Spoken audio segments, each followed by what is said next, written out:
भक्तों, श्री सूत जी महाराज उन्हें कथा सुनाने लगे।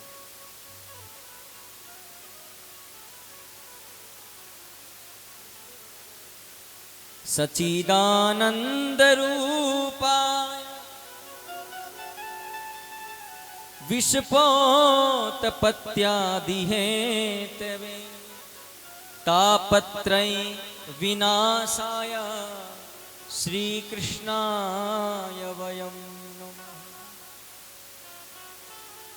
भगवान के कितने रूप हैं? देखो, इंसान के तो अनेक रूप, क्योंकि इंसान तो गिरगिट की गिनती में आता है। किसकी में? गिरगिट। हाँ, गिरगिट भले ही दूसरी चीज को, गिरगिट की विशेषता होती है, वो हरा रंग दिखता है तो हरा ही बनता है, लाल दिखता है लाल बनता है।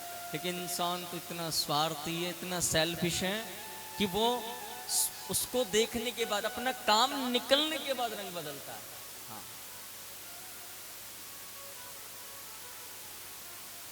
भगवान के रूप सच्चिदानंद रूपा पंचम स्वाध्यानशु।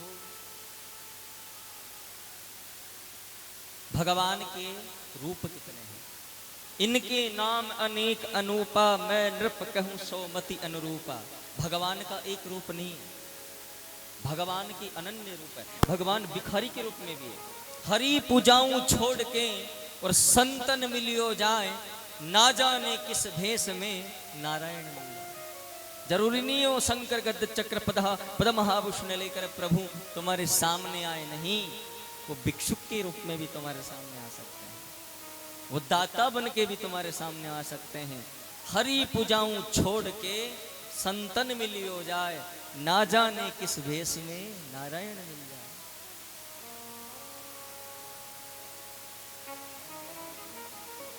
राम सबरी को तपस्वी के भेष में मिले,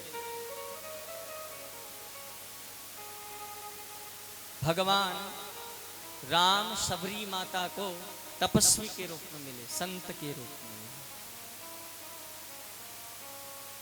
नरसी भक्त को भगवान किस्न्या खाती बन करके मिले थे कि नहीं? नानी बाई का मायरा सुना है कभी? नानी का चरित्र। भगवान हर भक्त को अलग रूप में मिल गए। हाँ। राजा बलि को बामन बन के मिले, छोटे से बामन बन गए उनके लिए। अलग अलग रूप है, भगवान का एक रूप नहीं है, अनेक। इनके नाम अनेक रूप, लेकिन विशेष भागवत के अंदर प्रभु का नाम का जो वर्णन है, रूप का जो वर्णन है, वो 3 प्रकार से। भागवत में भगवान के 3 रूप जानिए। कौन कौन से? पहला रूप है सत्य, दूसरा है चित्त और तीसरा है आनंद। सच्चिदानंद रूपाय विश्वोत्पत्त्यादि हेतवे तापत्रय विनाशाय श्री कृष्णाय वयं नमः। हाँ, भागवत में पहला है सत्य। तो सत्य क्या है? सत्य क्या है? सत्य क्या है? बताइए, सत्य क्या है? संसार में सत्य क्या है?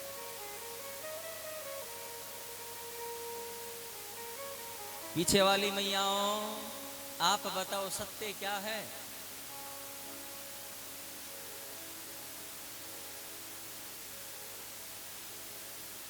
क्या तू लेके आया जगन, क्या तू लेके जा? क्या है सत्य? वो चीज होगी तुम जो साथ लेके आए हो तुम्हारे। क्या लेके आए थे? बहू लेके आई थी साथ, पोता लेके आई थी, जो सुंदर सुंदर घर बना रखे वो लाए थे। बोलो, क्या लेके आया? इंसान का जब जन्म होता है तो वो क्या लेके आता है? बताओ प्रक्षितानी, आप बताएं। ऐसे टेढ़ी मेढ़ी नहीं बातें, हाँ, थोड़ा सा कंट्रोल में। ये तो अभी रुक जाओ, मैं पका रहा हूँ तुम लोगों को। मेरी विशेषता है, मैं उस घड़े में पानी उस हिसाब से डालता हूँ कि वो ज़्यादा छलके भी नहीं और भर भी जाए। काफ़ी लोग कह देते ना, मैं तो कुछ लेके नहीं आया और कुछ नहीं लेके, जम गलत है। सिकंदर था ना, जिसने पूरे भारत पर राज्य किया था। सिकंदर, महान योद्धा सिकंदर। अंतःकरण में जब मृत्यु होने लगी तो अपने सैनिकों से कहने लगा तो कि देखो मेरे दोनों हाथ खोल दे, क्योंकि मैं कुछ लेके नहीं आया और कुछ लेके नहीं जाऊंगा। लेकिन उस मूर्ख को भी एक बात पता नहीं थी। अगर ये बात पता होती तो इतने राजाओं को थोड़ी मारता हो, भारत देश पे राज थोड़ी करता। क्या लेके आए हो आप, बताओ परीक्षित जी, आप बताएं क्या लेके आए हो आप? जन्म। क्या लेके आए हो? कितनी सुंदर बात, आप जन्म लेके आए। लेके क्या जाओगे? कुछ नहीं, बस यही तो भूल है। हाँ, जब आए थे ना मेरी माँ तो जन्म लेके आए हैं। जन्म हर किसी का नहीं होता है। आप क्या लेके आए हो?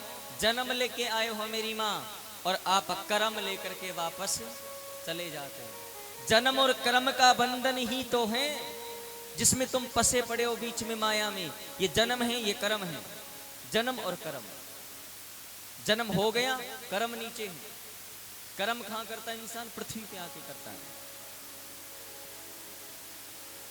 तब तुम जाओगे ना, तब तुम भक्तों कर्म लेकर के जाओगे। वो तुम्हारा डिसाइड होगा फिर तुम अच्छे या बुरे कौन से कर्म लेके जा रहे हो। लेकर आए थे एक चीज, क्या? जन्म। और लेकर दो चीज जाओगे, क्या? कर्म, या अच्छा या बुरा।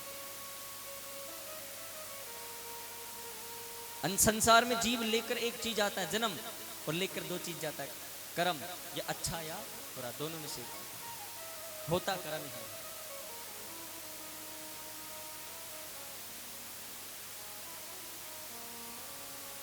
तो संसार में सत्य यह है मेरी माँ, जो आपका घर है वो सत्य नहीं है। गाड़ियां, कोठी, बंगले, बैंक बैलेंस, प्रॉपर्टीज, कुछ भी सत्य नहीं है। एक सुई साथ अगर नहीं ले जा सकते, बताओ हमारा कमाना बेकार है। एक सुई नहीं साथ ले जा सकते, हमारी इतनी औकात नहीं। बताओ, इतना पावर नहीं हमारे अंदर कि हम सुई ले जा सकें। तिनका मात्र। अरे भाई, सुई के तो छोटे जो धागे होते हैं ना शरीर पर, उनको भी खोल देते, परिवार वाले नंगा कर देते हैं पूरा। हमने से क्या बिगाड़ दिया भाई तेरा? जीवन भर तेरे लिए कमाया, तूने मुझे नंगा कर दिया। गरुड़ पुराण के अंदर पदम स्रोत बताया गया है। सुखदेव महाराज, गरुड़ जी महाराज सुना रहे हैं। भगवान विष्णु बता रहे हैं गरुड़ जी को, अपने वाहन को, कि गरुड़, संसार में जीव को ये पता लग जाता है कि मैं नहीं तो कुछ लेके आया था, न कुछ लेके जाऊंगा। लेकिन ये अगर जीव को पता लग जाए कि मैं जन्म लेकर के आया हूं और मुझे कर्म लेकर के जाने हैं, तो बीच में कभी भी अधर्म नहीं करेगा। प्रेम से पढ़ना पड़ेगा। कर्म बड़ा या धर्म बड़ा? कर्म बड़ा या धर्म बड़ा? आप बताएंगे बेचारे। कर्म बड़ा, धर्म नहीं। सोच के बताओ, एक चीज बोलो, बड़ में छड़ के पीपड़े मत छड़ो। कर्म बड़ा या धर्म बड़ा? कर्म पक्का, ठीक। इधर वाले गीता में भगवान कह रहे कर्मण्यशुबाद की हैं, कर्मण्य देहियम कर्मम अर्जुनः अर्जुनम निस्थित कर्महन्यः। गीता में लिखा है। गर्भ गीता है, सुबोधन गीता, बहुत प्रकार की गीता है। तो गीता में भगवान कुरुक्षेत्र में श्री भगवान मधुसूदन अर्जुन को बता रहे हैं, कर्म तो बड़ा है लेकिन कर्म बुरे भी होते हैं। धर्म का भी बुरा होता है। यही तो है कि कर्म श्रेष्ठ है या धर्म श्रेष्ठ है। कर्म बुरा भी होता है, कर्म अच्छा भी होता है। क्या आज तक आपने ऐसा सुना है कि धर्म बुरा होता है? बताओ। कर्म के कितने रूप हैं? दो, एक अच्छा और एक बुरा। धर्म के सिर्फ एक ही रूप है और वो है सत्यता। वो क्या है? सत्य। धर्म का एक रूप है। धर्म श्रेष्ठ है सब में। 4 प्रकार के पुरुषार्थ होते हैं। जब आप पढ़ने जाते थे स्कूल तो उसमें 4 प्रकार के पुरुषार्थ हैं। धर्म, अर्थ, काम और मोक्ष। धर्म, अर्थ, काम और मोक्ष। अंत में क्या है? मोक्ष। तो सबसे पहले क्या है? धर्म, धर्म के बाद अर्थ, अर्थ के बाद काम सेवन, और काम सेवन के बाद मोक्ष। श्रेष्ठ कौन है? धर्म है, ना कि कर्म है।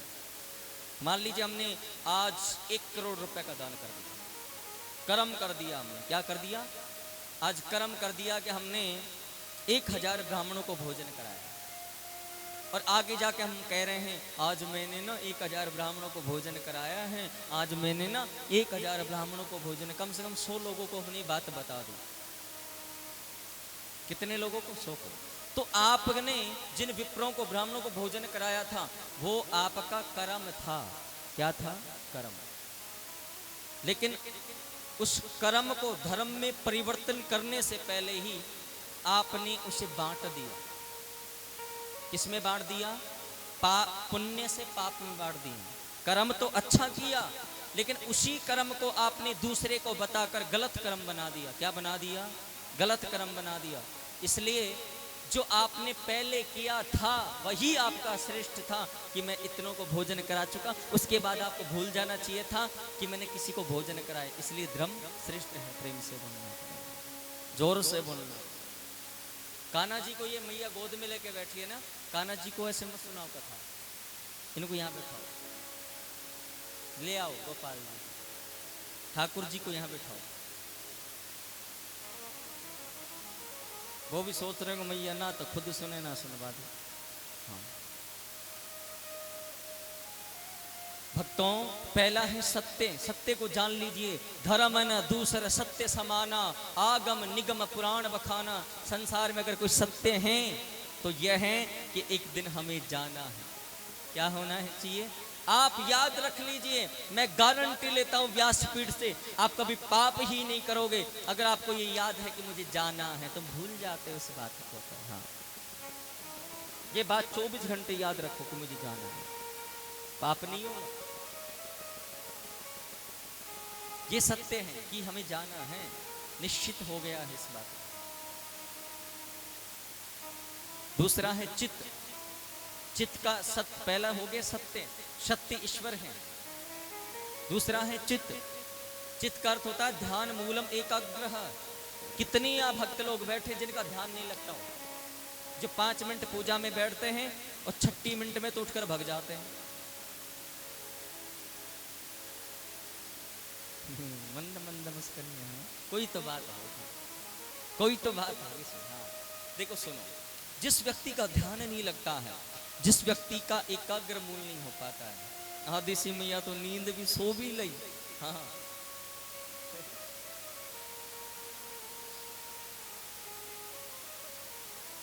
एकाग्र मूल करने के लिए प्राणायाम जरूरी है। क्या जरूरी है? प्राणायाम। आप 100 मालाएं करें, आप 100 मालाएं करो, लेकिन आपको उनका फल नहीं मिलेगा। क्यों? आपने यम तो कर लिया लेकिन प्राणायाम नहीं किया। आपने यम तो कर लिया, भजन तो कर लिए, लेकिन आपने प्राणायाम नहीं किया। जितने भी कथा पंडाल में श्रोता बैठे हैं, ध्यान से सुन लीजिए। अगर भक्ति को मजबूत बनाना है, अपने आप को दृढ़ मजबूत बनाना है, तो आप भजन के साथ प्राणायाम करने लग जाओ। क्या करने लग जाओ? प्राणायाम। प्राणायाम का अर्थ हुआ श्वासन क्रिया। एक नाक से श्वास लेना, दूसरी नाक से छोड़ देना, अनुलोम विलोम। करते हो परीक्षित जी? नहीं करते।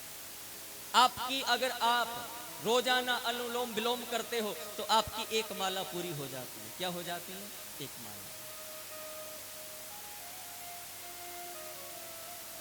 रोजाना अनुलोम विलोम प्रत्येक व्यक्ति करना चाहिए। जिस व्यक्ति का ये दिमाग स्तर नहीं होता ना कि हाँ राम राम राम राम राम राम राम, आज तो महेंद्रगढ़ जाना था, नारनौल जाना, राम राम राम राम, आज तो नहीं।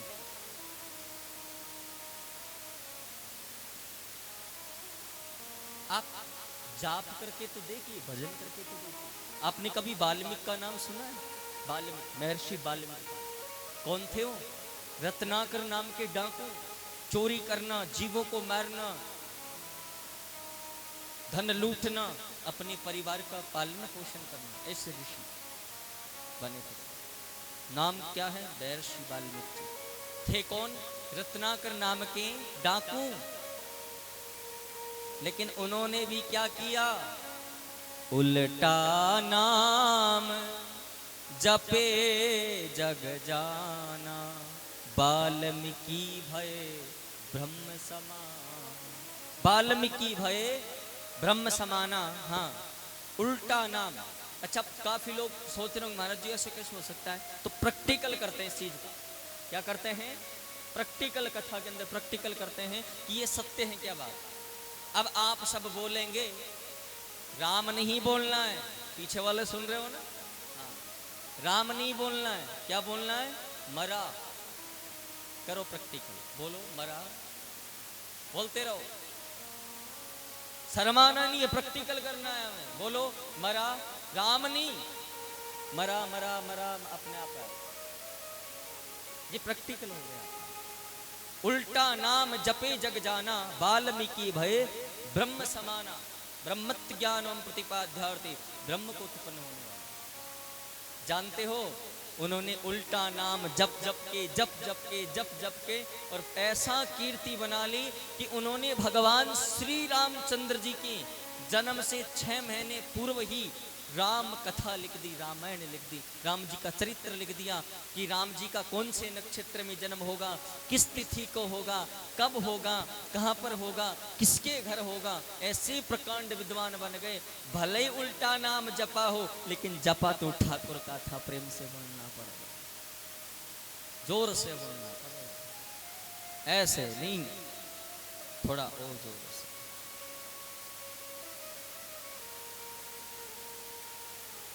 नाम जप, नाम जप में हो सकती है, इसलिए प्राणायाम करें, चित्त को एकाग्र करना है। और सुबह सुबह बिना आसन के नहीं बैठे। किसके, अब आप बिना आसन के बैठे हो, अब को मैं आपको जो कथा सुना रहा हूँ, कथा तो आप सुन रहे हो, लेकिन आप जब सड़क पार करोगे ना, तो आपको कोई मिलेगा, पूछेगा कहाँ जाके आए, भाई मैं कथा सुन के आया हूँ। तो ये पूछ लेगा कि बताओ भागवत के अंदर कितने अध्याय हैं, तो आप जवाब नहीं दे पाओगे। क्यों, क्योंकि आपने कथा तो सुनी, लेकिन आसन पर नहीं सुनी। आपका कोई स्थान होना चाहिए। जितासनो जितासंगो जिता स्तुति भगवती रूपो मन्यः, अर्थात आपका कोई स्थान होना जरूरी है। अब ये जितने लोग यहाँ बैठे हैं ना, बिना आसन के बैठे हैं। परीक्षितानी जी, आप भी बिना आसन के बैठी हो। मैंने आपको कल कहा था ना आसन लेके बैठे हो, आपको भी कहा, इनको बताया था, तो आपको फर्ज बनता है कि आप पति को बताएं कि पंडित जी का ये बताना था। कोई बात नहीं, आसन लेकर बैठे। आसन में क्या इतनी एबिलिटी, इतनी क्षमता होती है, जिस व्यक्ति आसन पर बैठता है उस आसन से आपको शक्ति मिलती रहती है, ऊर्जा, शक्ति, भजन भाव की शक्ति मिलती है आसन।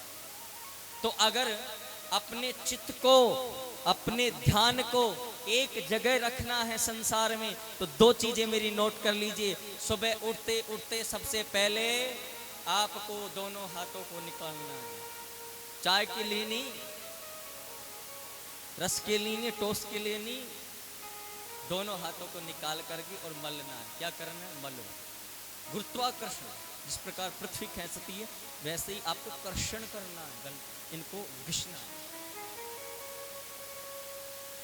और बोलना क्या है, कराग्रवस्ते लक्ष्मी, कर मध्य सरस्वती, कर मूलो तो गोविंदम, कर प्रभात कर दर्शन।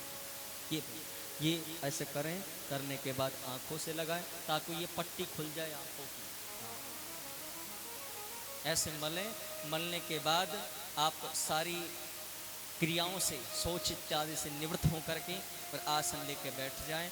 भले आपके पास में अगरबत्ती न हो, भले आपके पास में माला न हो, लेकिन आप अपनी श्वास को, सुबह सुबह की श्वास को ठाकुर जी के नाम लिख दीजिए। सुबह प्राणायाम कीजिए, अनुलोम विलोम कीजिए, कपाल भाती करो और 5 बार से 11 बार ओम का उच्चारण करो। अगर ऐसा व्यक्ति कर लेता है, 11 दिन के अंदर उसका आसन सिद्ध हो जाता है, उसका चित्त एक जगह हो जाता है। प्रेम से बोलना पड़ेगा।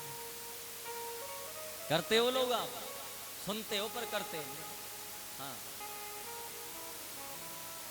कल से करना है। और मैं गारंटी ले रहा हूं इस चीज की, जिस व्यक्ति को जिस व्यक्ति को, मैंने खुद अपनी लाइफ के अंदर प्रैक्टिकल किया चीज का, जिस व्यक्ति के शरीर में नाभि से और कंठ के बीच में, हृदय में, गुर्दे में, पसलियों में किसी भी प्रकार का रोग होता है तो वो सिर्फ अनुलोम विलोम और कपाल भांति क्रिया से खत्म हो जाता है। जिसे डॉक्टर से ठीक नहीं कर सकते न उस रोग को कपाल भांति क्रिया और अनुलोम विलोम ठीक कर सकता है। हमारे ऋषियों को कभी अटैक क्यों नहीं आते थे जानते हो? क्योंकि वो नहाने धोने के बाद प्राणायाम करते थे, अनुलोम विलोम कपाल भांति। उनको रोग क्यों नहीं होता था? कारण यही था कि वो भजन के साथ में यम प्राणायाम करते थे। भजन भगवान को जीतता है और जो प्राणायाम होता है वो यमराज को जीत लेता है। प्रेम से बोलना पड़ेगा, जोर से बोलना पड़ेगा। हाँ, आइए तीसरा है आनंद। तो आनंद तो यहाँ लुट रहा है। आनंद कचौड़ी में नहीं है, गुलाब जामुन में नहीं है, रसगुल्ले में नहीं है, उसमें स्वाद है। हाँ, मुकुंदा आपने कभी करेला खाया है? कभी खाया उस जीवन में? सब्जी खाई है? कैसा होता है स्वाद? रोटी का कैसा स्वाद है? रोटी में कौन सी गैस आती है? रोटी के अंदर कौन सी गैस आती है? अनुभव लो। कल खोज के लेके आना कि रोटी के अंदर गैस कौन सी होती है। आप तो पढ़ने जाते हो ना, तो शास्त्रानुगत चलो थोड़ा सा। भगवान में भी पूजा पाठ करते हो सुबह? क्यों? मानता हूं तुम्हारी पढ़ाई तुम्हारा कर्म पूजा है, लेकिन आपका एक धर्म और बनता है। आप जीवन में दो कार्य करने लग जाओ, आप कभी असफल नहीं हो। एक, जब घर से बाहर निकलो सबके लिए है, तो भगवान से मिल करके निकलो। तो प्रभु आज मैं कहीं जा रहा हूँ, विद्यालय जा रहा हूँ, यहाँ घूमने जा रहा हूँ, खेलने जा रहा हूँ, वॉकिंग पे जा रहा हूँ, कहीं भगवान से मिलकर जाओ और वापस भी आओ तो आकर फिर धन्यवाद दो, प्रभु तेरा भेजा हुआ मैं तेरे द्वार वापस लौट कर आ गया। प्रेम से बोलना पड़ेगा, धन्यवाद दो प्रभु।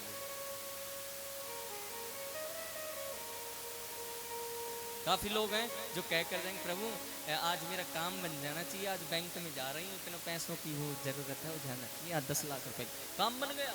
आने के बाद शाम को धूप बत्ती तक नहीं की है। हाँ, भूल गए। ठाकुर जी कहेंगे रुक जा, अगली बार देखता हूँ।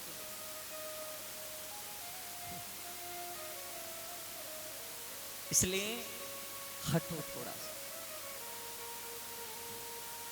अपने अंदर गुण पालो। क्या पालो? गुण पालो, गुण पालो। गुण बनाइए अपने अंदर। ना जाने कौन से गुण पर दया निधि हुई। गुण होते हैं 36। कितने होते हैं? 36 गुण होते हैं। अब 36 गुणों में आप अपने अंदर परखो कि मेरे अंदर कौन सा गुण है और कौन सा गुण है। शबरी के अंदर कौन सा गुण था? ध्रुव के अंदर कौन सा गुण था? प्रहलाद के अंदर कौन सा गुण था जिसे भगवान ने पार उतारा? बताओ। अरे ना जाने कौन से